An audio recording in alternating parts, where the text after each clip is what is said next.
கோலி talk Kollywood news. Trisha Rana இணைந்த கைகள். நடிகைகள் சிரிச்சு பேசினாலே காதலிக்கிறாங்கன்னு செய்தி போடுறது மீடியாவோட ஹாபி. இந்த ஹாபிக்கு பலியாகாத நடிகைகளே கிடையாது. பல நேரங்கள்ல மீடியா குத்து மதிப்பா சொல்லும் ஜோசியும் பலிக்கவும் செஞ்சிருக்கு. ராணா நடிக்க வந்த புதுசுல அவரையும் த்ரிஷாவையும் இணைச்சு கிசுகிசுக்கள் வெளியாச்சு. 2 பேரும் காதலிக்கிறாங்கன்னு ஆந்திராவும் தமிழகமும் சேர்ந்து அலறுச்சு. வெறும் வாய்க்கு அவளா அவங்களும் அப்பப்போ ஜோடியா பொது வெளிகள்ல தட்டுப்பட்டாங்க. பின்னாடி ஒரு நாள் ராணா இந்தி படத்துல நடிக்கிறாரு, பிபாசா பாசுவோட நெருக்கமானார்னு காத்து தெசமாயிருச்சு. ராணாவும் த்ரிஷாவும் வழக்கம் போல நாங்க நண்பர்கள் காதலர்கள் இல்லைன்னு சொன்னாங்க.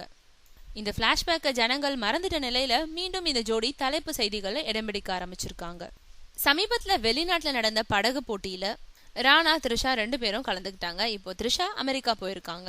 செயின்ட் லூயிஸ்ல நடந்துட்டு வரும் தமிழர்கள் நடத்தும் விழாவோட சிறப்பு அழைப்பாளர் அவங்க. நேத்து தொடங்கின விழா இன்னைக்கும் நடக்குது. இந்த நிலையில எனக்கு அமெரிக்கா பிடிக்கும், நான் அமெரிக்கா போறேன்னு ட்விட்டர்ல சொல்லியிருக்காரு ராணா. 2-2-4 ராணாவும் த்ரிஷாவும் சேர்ந்தா காதல்னு ஆந்திர மீடியாக்கள் உற்சாகம் காட்டுறாங்க. வதந்தி உண்மையானா த்ரிஷாவோட அம்மாவுக்கு மாப்பிள்ளை பார்க்க வேண்டிய அலைச்சல் மிச்சம்.